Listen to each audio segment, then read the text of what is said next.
अमितचा मला फोन आला. आईला हॉस्पिटलमध्ये ॲडमिट केलं आहे. तिची शुगर खूप वाढली आहे. मी म्हणलं, 1-2 दिवसात घरातलं मार्गी लावून चक्कर टाकते बाबा. माझाही संसार आहे. मुलींच्या वार्षिक परीक्षा सुरू आहेत. काय करणार तायडे? पण तुला माहीत आहे, तुझ्या भेटीशिवाय आईची शुगर काही खाली उतरायची नाही. हो रे, ते सगळं खरं आहे. पण माझी अडचण समजून घेत चला ना. नानांना म्हणावं, तिची जरा आस्थेने चौकशी करत राहा आणि हॉस्पिटलमध्ये चक्कर मारून या. बायको आहे ती तुमची. एवढं बोलून इकडची तिकडची चौकशी करून मी फोन बंद केला. दोघी लेकी माझं फोनवरचं संभाषण कान टवकारून ऐकतच होत्या. मोठी म्हणाली, बरं नाही का गं आजीला? मग कधी बॅग भरणार तू? मी चिडून म्हणलं, गधडे, उद्या पेपर आहे ना तुझा? अभ्यास सोडून माझ्या बोलण्याकडे कशाला लक्ष देत होतीस? तेवढ्यात धाकटी म्हणाली, अगं आई, तुझा नेहमीप्रमाणेच फोन स्पीकरवरती होता ना, मग आम्ही तरी काय करणार? मला शरमल्यासारखे झाले. मी लगेच म्हणलं, सॉरी हं बेटा, यापुढे लक्षात ठेवी. जा अभ्यास करा. परवा तुमची परीक्षा संपल्यावर रात्रीच्या गाडीने आपण सगळेच जाऊ आजीला भेटायला. मुली आनंदाने हो म्हणाल्या आणि अभ्यासासाठी त्यांच्या रूममध्ये निघून गेल्या.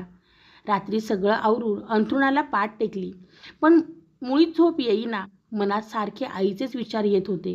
तसं वय 70-71चं, पण खूप लवकर थकली. आधीच हळवा स्वभाव, वयपरत्वे अजून तो हळवा बनला आहे. कोणाच्या डोळ्यातलं पाणी पाहिलं की हिच्या डोळ्यात लगेच पाणी येतं. सगळ्यांची नको इतकी काळजी करत राहणारं आणि त्यात पुन्हा मधुमेही म्हणजे शुगर शूट व्हायला निमंत्रणच. त्या विरुद्ध नाना, घराकडे संसाराकडे कुठेच लक्ष नाही. सदोदित आपल्या हातात जपाची माळ, नाहीतर पोथ्या पुराणात डोकं. उरला वेळ पेपरमधल्या बातम्या पाहणं. चेहरा नेहमी आनंदी पण स्वतःमध्ये रम्माण असायचे.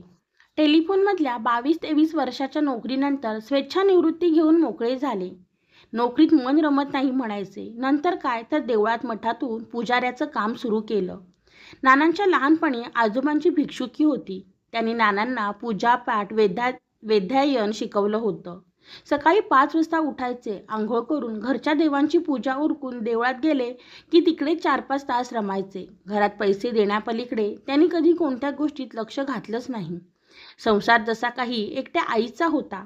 घरातलं सामान आणणं, नेणं पुरवणं, पै पाहुणा सारे आईच पाहायची. आमचं शिक्षण, शाळा, कॉलेज, अभ्यास सारं आईने पाहिलं. कधी आई काही बोलली तर नानांचं ठरलेलं उत्तर, मला त्यातलं काही समजत नाही, तू बघ. कधी पैशाची चणचण भासली आणि आई त्याबाबत काही बोलली की नाना म्हणायचे, सगळा पगार तर तुझ्या हातात आणून देतो, कधी काही विचारतो का? आई रडकुंडीला यायची, म्हणायची, अहो विचारा ना मग, लक्ष घाला संसारात. स्वतःच्या कपड्याकडे पण लक्ष नसतं, तेही मी आणून देईन तसे घालता. डब्यात जी भाजी देईन ती निमूटपणे खाता. जरा स्वतःची आवड निवड मतं मांडत जा. काय हवं नको ते स्पष्ट सांगत जा. काही बोललं नाही तर माणसाने काय समजावं? त्यावर हसत हसत नाना म्हणायचे, त्यात काय, परमेश्वर कृपेने सगळं तर व्यवस्थित चाललं आहे. बायका नवऱ्याच्या जाचाला कंटाळतात. मी तर सगळंच तुझ्या स्वाधीन केलं आहे. आईला नानांच्या पुढे काय बोलावं ते सुचत नसे. ती मनातून झुरत राहायची. प्रपंच हा नवरा बायकोंच्या संगनमताने चालला पाहिजे. त्यांच्यामध्ये दोघांची पण मतविचार असले पाहिजेत. मुलांच्या बाबतीतले निर्णय दोघांनी मिळून घेतले पाहिजे. सारं काही मीच ठरवायचं तर संसारात मजा कसली? कधी हॉटेलात जायचं नाव नाही की सिनेमाला जायचं नाही. मीच कधीतरी तिकीट काढून आणायची. तेव्हा बळेबळेच हे येणार. मुलांचा अभ्यास घ्या म्हटलं की म्हणणार, परमेश्वरी इच्छेने जे घडायचं ते घडणार. उगीच अभ्यासासाठी मुलांच्या मागे कशाला लागायचं? हसत खेळत त्यांच्या मनाप्रमाणे अभ्यास करू दे त्यांना. शुभं करोती आणि रामरक्षा रोज संध्याकाळी म्हणतात का, याकडे लक्ष दे. आम्ही कोणत्या वर्गात शिकत आहोत हेही नानांना माहीत नसायचं.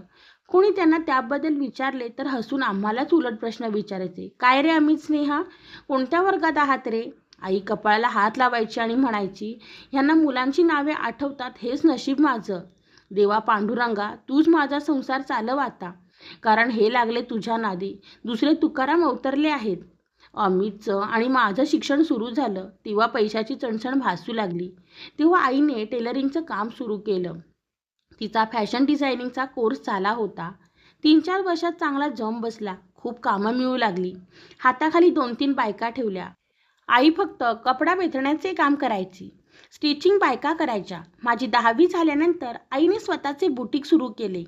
तिथेही 2 वर्षात तिचा बिझनेस चांगला चालायला लागला.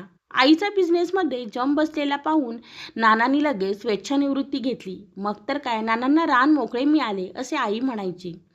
कपड्यांचा सुंदर डिझाईन मी तयार करत गेले, पण संसाराचं डिझाईन मला साधलंच नाही ग, असं आई मी कळती झाले तेव्हा मला म्हणायची. ती मला मैत्रिणीसारखं वागवायची, माझ्यापाशी मन मोकळं करायची. तुमच्या दोघांच्या जन्मानंतर काही वर्षातच आमचे शारीरिक संबंध पण संपुष्टात आले ग. कधी जवळसुद्धा बसत नाहीत माझ्या तुमचे वडील. विटाळ होत असल्याप्रमाणे 4 हात दूर राहतात. तू म्हणतेस ना आई, हल्ली गबाळ्यासारखी का राहतेस? पण ह्यांच्या अशा वागण्याने साऱ्या भावना करपून गेल्यासारख्या वाटतात. कशाला हवेत नखरे? कशाला हवंय नटणं मुरडणं? कधीतरी नवऱ्याने छान दिसतेस म्हणावं म्हणूनच ना. पण हे माझ्याशी हल्ली तिराही स्त्रीप्रमाणे वागतात. मान वर करून सुद्धा पाहत नाहीत. जळून गेले तर न पाहता श्रीराम जयराम जय जयराम बरळत राहतात. जेवण मुक्याने करायचं, पानात एकदा वाढलेलं जेवायचं, पुन्हा काही मागायचं नाही. काही विचारलं तर म्हणाले, मी व्रत सुरू केलं आहे. तेव्हा मीच आईला म्हणलं, अशी नको राहत जाऊ, नानांसाठी सोड, पण आमच्यासाठी आमची आई म्हणून नीटनेटकं राहत जा. तू पण नानांसारखं वागायला सुरुवात केली तर आम्ही कोणाच्या तोंडाकडे बघायचं? नानांचं चुकलंच, त्यांनी लग्नच नको करायला हवं होतं. त्यावर आईला लगेच नानांचा पुळका आला. म्हणाली, गप्पा बस हं, जास्त बोलू नकोस, वडील आहेत ते तुमचे, मान ठेवायचा त्यांचा. आई म्हणजे अशी सोशिक पतिव्रता नवऱ्याच्या विरोधात कुणी काही बोललेलं तिला आवडायचं नाही. मी 12वी नंतर CA करायला सुरुवात केली. वयाची 25शी उलटली तरी CA कंप्लीट झालं नाही आणि CA पूर्ण झाल्याशिवाय मला लग्न करायचं नव्हतं. आईची चिडचिड सुरू झाली. एक एक जबाबदाऱ्यामधून मोकळं व्हावं म्हणते, पण तुम्ही मुलं पण मला त्रास देत राहा. तू CA व्हायचं म्हणतीस आणि तो दिवटा 12वी नंतर जास्त शिकायला नको म्हणतो. तेव्हा मीच आईला म्हणलं होतं, जाऊ दे ना आई, अमितला शिकायचं नाही म्हणालात तरी तुझ्या बिझनेसमध्ये लक्ष घालतो आहे ना. तुझ्या वाढत्या व्यापात त्याची तुला मदतच होत आहे ना. तो चांगला बिझनेसमॅन म्हणून पुढे येईल. आईला माझं म्हणणं पटलं का नाही ते कळलं नाही, पण त्यावरती जास्त काही बोलली नाही. आईच्या हाताखाली जरी मुली कामाला होत्या तरी त्यांच्यावर लक्ष ठेवणं, मालाच्या ऑर्डर चेक करणं, या सगळ्या गोष्टी अमित आवडीने लक्ष घालायला लागला होता. आईची सारखी बारीक सारीक दुखणी चालू झाली तेव्हा अमितचं बिझनेसमध्ये लक्ष घालणं आईच्या फायद्याचं झालं. नाना तर कायमठीसारखे घरात राहायचे. घरातल्या देवांची साग्रसंगीत पूजा करण्यापलीकडे त्यांचा काही उपयोग नव्हता. घराचं रुटीन व्यवस्थित चालू होतं. त्यात अमितमुळे घरात एक नवीन वादळ आलं होतं. त्याचं बुटीकमधल्या कृतिकाशी अफेअर चालू होतं. त्यात त्याच्याकडून नको ती चूक घडून गेली. मग आईने तिच्या जातीचा, आर्थिक परिस्थितीचा कशाचा विचार न करता अमितचं तिच्याबरोबर लग्न लावून दिलं. त्यावरही नाना गप्पच. त्यांना ही गोष्ट कळल्यावर शिव एवढंच बोलले. नशीब म्हणजे लग्नात आईबरोबर पुण्यवचनासाठी जोडीने बसले. घरात नवीन सून आल्यावर तर नानांनी स्वयंपाकघर वर्जच केलं. पाणी हवं असलं तरी मला सांगायचे. घरात माझ्याशीच थोडंफार बोलायचे. देवळातच जास्त मुक्काम ठेवायचे. मी अखेर 29व्या वर्षी CA झाले. बँकेत ऑफिसरची पोस्ट मिळाली. हा मुलगा नको तो नको करण्यात 2 वर्ष उलटली. मग माझे लग्न जुळले. त्या गोष्टीचा पण आईला खूप मनस्ताप झाला. मी शांत असायची पण तिची चरफड सुरू असायची. सगळं वेळच्या वेळी व्हायला नको का म्हणायची. माझं लग्न ठरेपर्यंत घरात 2 नातवंड खेळायला लागली होती. अमितला पाठोपाठ 2 वर्षांच्या अंतराने मुलगा आणि मुलगी झाली होती.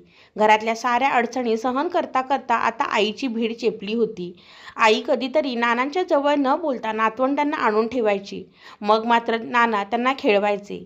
माझं लग्न त्यानंतर माझी 2 बाळंतपणं, अमितची मुलं, त्यांचे बालहट्ट, बिझनेसचा व्याप आता आईला एकटेपणा जाणवला नाही आणि कधी जाणवलं तर त्यावर विचार करायला तिच्याजवळ वेळच कुठे होता. तिचा संसाराचा एक खांबी तंबू तिने सहज पेलवला होता, फारशी कुरकुर आदळआपट न करता. अमितने आणि कृतिकाने बुटीकची सारी सूत्रे हळूहळू ताब्यात घेतली होती. त्यामुळे भिडस्त स्वभावाच्या आईला हल्ली तिथे जाऊन बसणे नको वाटायला लागले होते. अमितची मुले शाळा क्लासेस यामध्ये व्यस्त झाली होती आणि मी इथे परगावी माझ्या संसारात व्यस्त. आईला पोकळी जाणवायला लागली होती. नाना हल्ली घरात फारच कमी वेळ राहायचे. असतील तेव्हा स्वतःला कोंडून घेऊन ध्यानस्थ बसायचे. एकटीने संसाराचा गाडा ओढताना आईला कुणाशी गप्पा गोष्टी करायला फारसा वेळ मिळायचा नाही. त्यात बायकांचे नको ते हजार प्रश्न. तुझ्या नवऱ्याने नोकरी का सोडली? प्रपंचात लक्ष घालायचं नव्हतं तर लग्नच का केलं? त्याची बाहेर काही भानगड नाही ना? इत्यादी. हे सगळं टाळण्यासाठी सुद्धा मैत्रिणी, भिशी, ग्रुप ह्यापासून आई दूर राहिली. आईला बदल म्हणून कृतिकाने चारधामी यात्रेसाठी आई आणि नानांना बळीच तयार केलं. दोघे यात्रेला जाऊन आले, पण तिथेही नाना आईच्या बरोबर कधी राहायचे नाही. तरातरा पुढे चालत राहायचे. एकदा त्यांना गाठताना आई ठेचकावून पडली तरी त्यांचे लक्ष नव्हते. बरोबरच्या बायकाने तिला हात देऊन उठविले. ही गोष्ट मला सांगताना आईच्या डोळ्यात पाणी आले. म्हणाली, मला हात देण्यासाठी सुद्धा नाही, ह्यांनी मला स्पर्श केला नाही ग, फक्त काळजी म्हणून. नंतर माझ्या बरोबरीने चालत राहिले. ट्रीपवरून आल्यानंतर मी फ्लूने आजारी पडले. तेव्हा मला अमितच दवाखान्यात घेऊन गेला. यांनी माझ्या कपाळावर हात ठेवून किती ताप आहे, बरं वाटतं का, एवढी चौकशीसुद्धा केली नाही. ह्यांच्या साध्या माणुसकीच्या प्रेमाच्या स्पर्शासाठी मी आसुसले आहे. आता ह्या वयात जास्त काही अपेक्षा नाही ग. वाटतं कधीतरी हात हातात घेऊन म्हणावं, खूप केलंस तू संसारासाठी, खूप झिजलीस, आता आराम करत जा, नको कुणाची काळजी करूस. तो दिवस आयुष्यात कधी उगवणार नाही का ग माझ्या? आपल्या आईला प्रेमाच्या स्पर्शाची गरज आहे हे मी जाणून असल्याने मी माहेरी गेले की आईला घट्ट मिठी मारते. दोघी एकमेकींच्या स्पर्शातून अतूट प्रेमाची, मायेची भावना अनुभवत राहतो. प्रेम व्यक्त करण्यासाठी नवरा बायको एकमेकाला वासनारहित मिठी मारू शकत नाही का ग? आईच्या या प्रश्नावर मला काय बोलावं ते मला समजत नाही. रात्रभर आई नानाच्या संसाराचा सारा इतिहास आठवत मी कुशी बदलत राहिले. माझा नवरा संजयने मला रात्री दोनदा मायेने थोपटले. झोप म्हणत राहिला, पण अख्खी रात्र मी जागीच होते. ठरवलं मनात पक्क, आईला बघायला गेलं की ह्यावेळी नानांना जाब विचारायचा. मी रेल्वे स्टेशनवरून थेट हॉस्पिटलमध्ये गेले.